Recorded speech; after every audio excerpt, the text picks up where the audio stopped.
And then what happens, and Miles, I bet this resonates in your experience as well, the physical training itself is what starts changing the mind. It's the physicality of what we're doing again and again and again that starts opening things up. So when Toyota Sensei, my Aikido teacher, says to me some years later, you know, if you want to reach the peak of your game in Aikido or in life and leadership and anything, if you want to reach the peak of your game, you have to start meditating. I said, absolutely, awesome. You know. That is awesome. That is absolutely, so great. You know. So Aikido led to Zen for me, and there was no, as it did for Toyota Sensei. I mean, he by the end became both not only Aikido master but Zen master, and that way of merging both the physical training and the shugyo, the spiritual forging, was core to the way he taught, he trained, and we trained with him.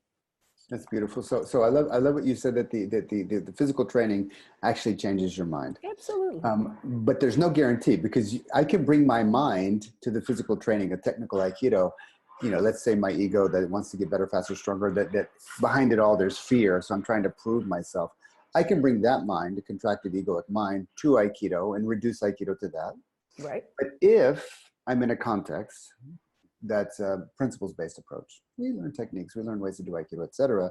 But it's really the principles-based, because principles lead.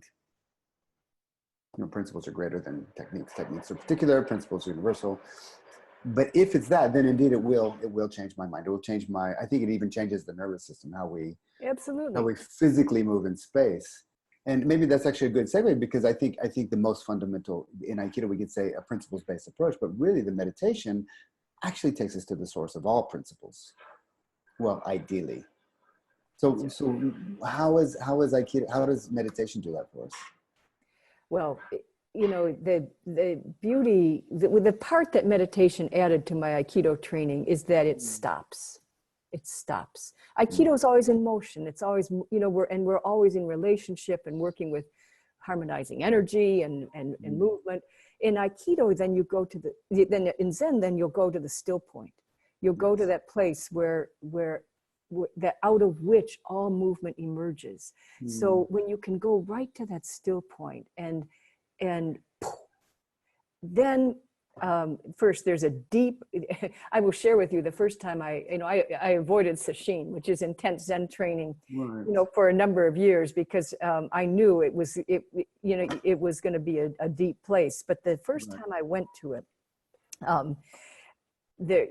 you sit, you know, morning, noon, and night, you know, for a couple of days. The second full day of training, everything shut off.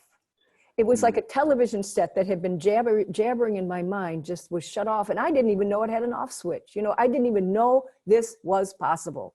But suddenly, and the expansiveness and peace of that, the bigness of just dropping into that was unmistakable. And I could never forget that I had that experience. So that kind of experience is going to come and go, but I knew in that moment I would do this the rest of my life.